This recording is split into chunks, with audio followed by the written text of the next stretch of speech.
Bonsoir ou bonjour et bienvenue à Partage et prière pour un temps d'inspiration dans la parole du Seigneur.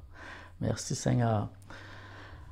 Plusieurs probablement d'entre vous avez fêté la Saint-Valentin avec des petits mots d'amour, une soirée au restaurant ou une soirée aux chandelles, mais c'est toujours bon de se renouveler dans ce domaine-là.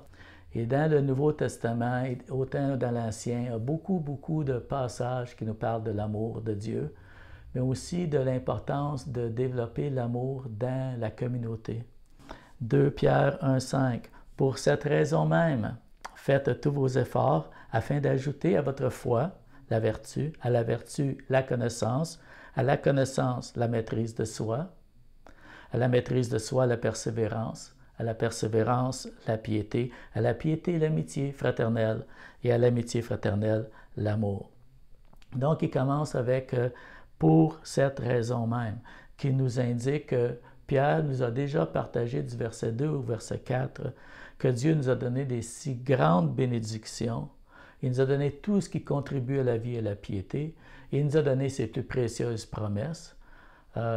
Pour qu'on échappe à cette corruption et pour qu'on vive comme participant de la nature divine. Donc, pour ces raisons-là extraordinaires, il nous dit « Faites tous vos efforts, faites tous les efforts possibles pour ajouter plusieurs qualités l'une à l'autre afin qu'on grandisse et qu'on glorifie Dieu. » Et Pierre insiste sur le « Faites tous vos efforts » qui, en anglais, c'est « giving all diligence ». C'est quand on agit avec diligence, on prend soin, on se concentre, mais c'est aussi rapidité, de vitesse, comme empressez-vous d'ajouter le désir d'exécuter quelque chose rapidement.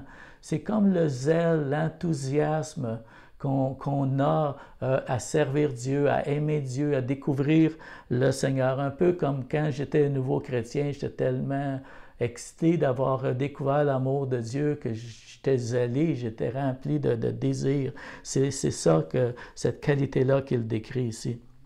Pierre aussi aurait pu simplement citer une liste. Ce qu'il fait, c'est qu'il utilise une forme complexe dans sa phrase.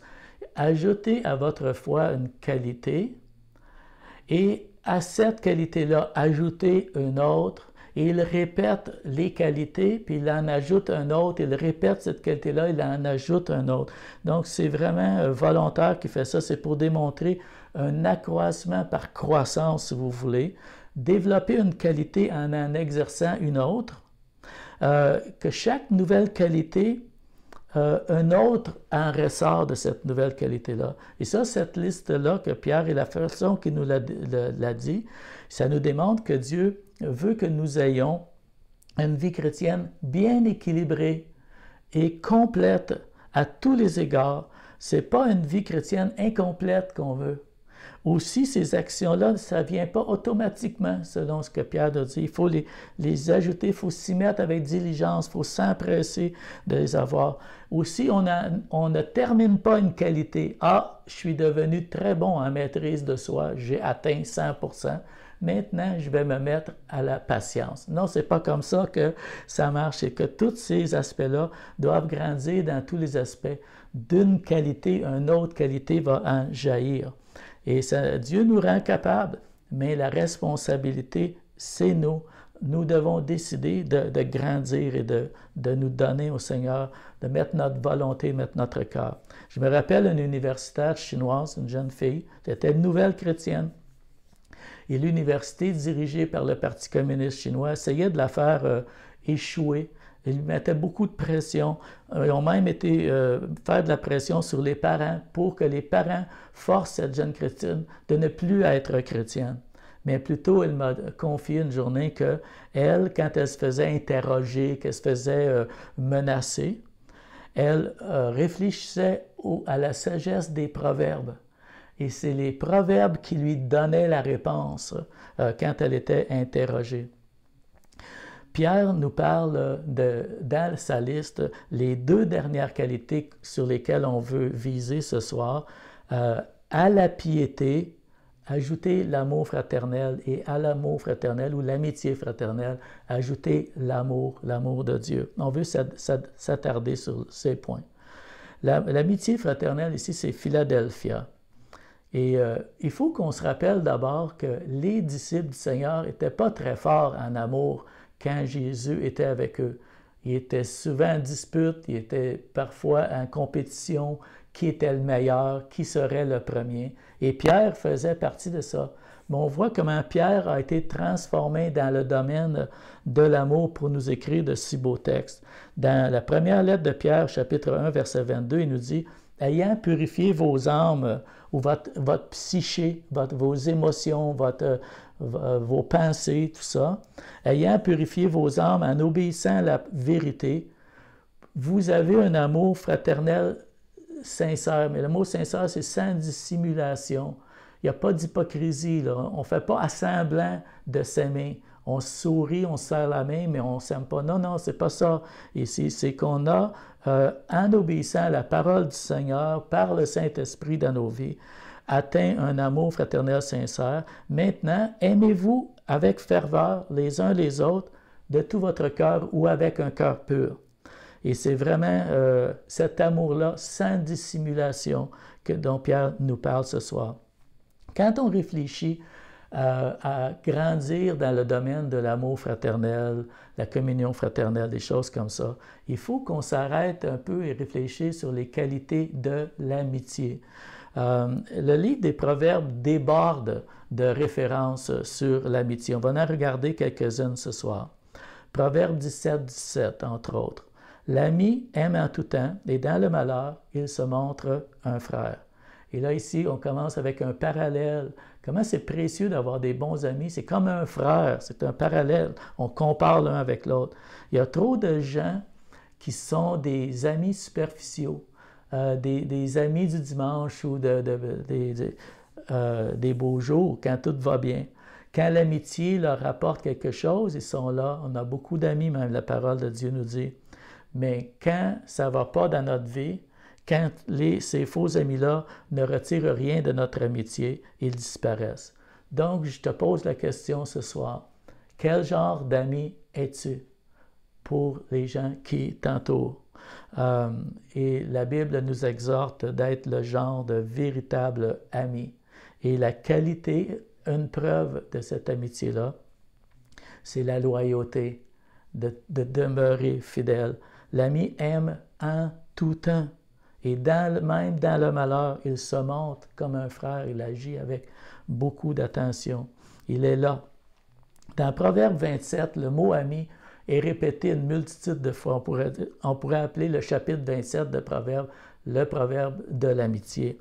Verset 17. « Comme le fer aiguise le fer, une personne aiguise son ami. » Bon, ici, on voit que l'amitié, c'est souvent un moyen. Un ami va en exciter son ami à réfléchir, à se remettre en question, même à changer des aspects dans sa vie. Sans cet ami-là, ces changements-là, il n'y aurait pas eu lieu. Donc, l'échange d'idées, des opinions, ça aiguise l'esprit et ça élargit la vue, ça fait du bien. L'échange amical, ça raffine la personnalité, ça change les caractères. La critique constructive, je dis bien constructive, aiguise le caractère pour le bien. C'est différent de jugement accusatoire. On voit la différence ici. Proverbe 27, 5. Mieux vaut une réprimande ouverte qu'une amitié cachée. Verset 6. Les blessures d'un ami prouvent sa fidélité, mais les baisers d'un ennemi sont trompeurs. Ici, au verset 5, on a déjà un contraste entre ouverte et cachée. Une réprimande, au premier abord, ça n'a pas l'air de quelque chose de positif. Mais ça dit qu'une réprimande qui est ouverte, qui est exprimée, c'est mieux qu'un amour caché. Quelqu'un qui n'ose pas parler quand il faudrait qu'il parle pour votre bien, par exemple. La plupart des gens, on peut dire, ont peur d'être honnêtes ou ne veulent pas être honnêtes avec vous au sujet de vos fautes. Ils ont peur peut-être de perdre la relation, des choses comme ça. Et c'est un ami fidèle qui est prêt à risquer une relation parce que tu as besoin de te faire corriger ou quelque chose comme ça. Donc, il faut apprendre à apprécier ça. Les baisers, ça représente les compliments, les belles paroles, les paroles flatteuses, des paroles qui ne sont pas sincères en fait, hein, ici. Quand on pense à la source, regardez, est-ce que c'est une personne flatteuse ou est-ce que c'est un ami sincère? Un ami fidèle, ça peut blesser, mais écouter des paroles qui ne sont pas sincères, ça ne donne rien. C'est qu'est-ce qui est le mieux, qu'est-ce qui va nous aider à grandir comme ça. On sait que c'est dans l'amitié qu'on apprend à se connaître. On apprend à connaître l'autre, mais on apprend à se connaître soi-même aussi. On se rouvre, on s'explique, on échange comme ça. On se révèle, on révèle nos états d'âme, on révèle des fois des sentiments profonds de notre vie. Donc, c'est dans l'amitié qu'on apprend à se connaître. L'amitié, ça nous fait grandir, ça nous aiguise. C'est très bon. Proverbe 27, 19. Comme dans l'eau, le visage répond au visage, ainsi le cœur de l'homme répond au cœur de l'homme. C'est comme ça, l'amitié, c'est précieux. Pensez à comment on serait sous-développé sans l'aiguisage de l'amitié, sans se faire aiguiser par les amis. C'est pour ça que l'Église, la fraternité, la communion fraternelle, c'est important. Tu peux avoir la foi, rester chez vous, écouter les émissions en ligne, mais ça ne remplacera jamais les échanges de la communion fraternelle, les prières qu'on s'échange, mais aussi des fois, on se pile, on peut dire l'expression, on se pile sur la grosse orteil. Des fois, on entend des choses qui nous déplaisent, qui nous blessent, mais il faut dealer avec ça, il faut faire face à ces choses-là, il faut réfléchir.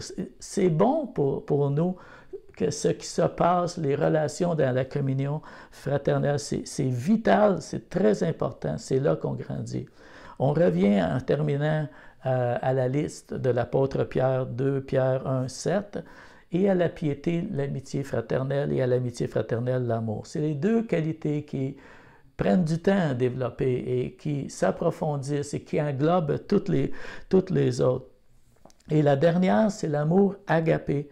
C'est le genre d'amour que Dieu démontre envers les pécheurs perdus, qui ne le méritent pas. Moi, quand je pense à l'amour en terminant, je pense à un verset qui décrit grandement qu'est-ce que Dieu a fait pour moi. Voici comment Dieu a démontré son amour pour nous. Le Christ est mort pour nous quand on était encore des pécheurs. Et ici, il faut réfléchir un peu à ce verset-là parce que c'est trop merveilleux. L'amour ici, ça se démontre. C'est quelque chose qu'on peut voir, qu'on peut ressentir. Ça se prouve. Ça se prouve même ici envers quelqu'un qui ne le mérite pas. C'est ça la beauté de l'amour de Dieu ici. C'est un don que Dieu nous a accordé. Dieu a décidé de nous accorder, un peu comme un parent qui décide de continuer d'aimer son ado rebelle qui vient de le blesser avec des paroles méchantes, mais qui l'aime encore. C'est un peu comme ça. Alors, comment est-ce qu'on peut vraiment grandir dans cet amour-là? Vous savez, nous, quand on a appris dans notre vie à aimer ceux qui nous aiment, à récompenser quelque chose qui nous plaît. Mais non, ici, Dieu nous montre que malgré tout ça, malgré qu'on était encore des pécheurs, il nous a aimés. Alors, comment on peut grandir dans ces aspects? Dans le contexte de notre mariage, dans le contexte de l'amitié, des gens qui nous entourent, et dans le contexte de la communion fraternelle, dans notre vie à l'Église comme ça. Seigneur, viens dans notre vie nous remplir de ton Saint-Esprit, que ta parole continue de nous transformer. Merci Seigneur que tu nous as aimés, que tu nous as enseignés, que tu nous as démontré c'est quoi l'amour.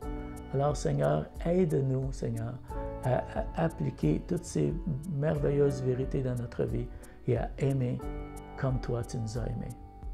Merci Seigneur. Amen. Et on termine avec un chant et joignez-vous à la soirée de prière sur Zoom ce soir. Que Dieu vous bénisse. Jésus vous aime. Dieu, j'ai soif de toi.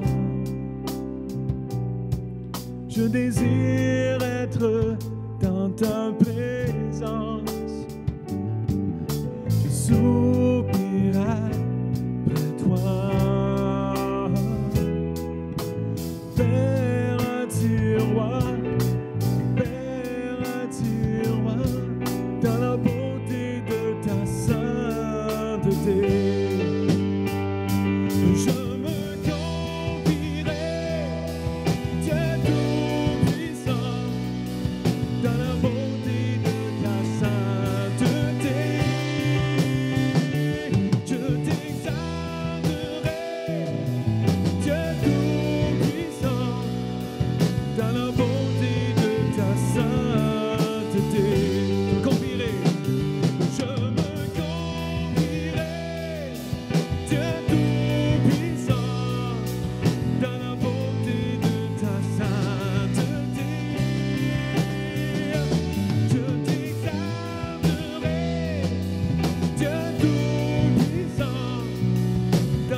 soif de toi.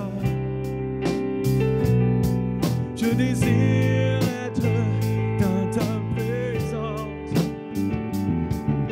Je soupirai près de toi.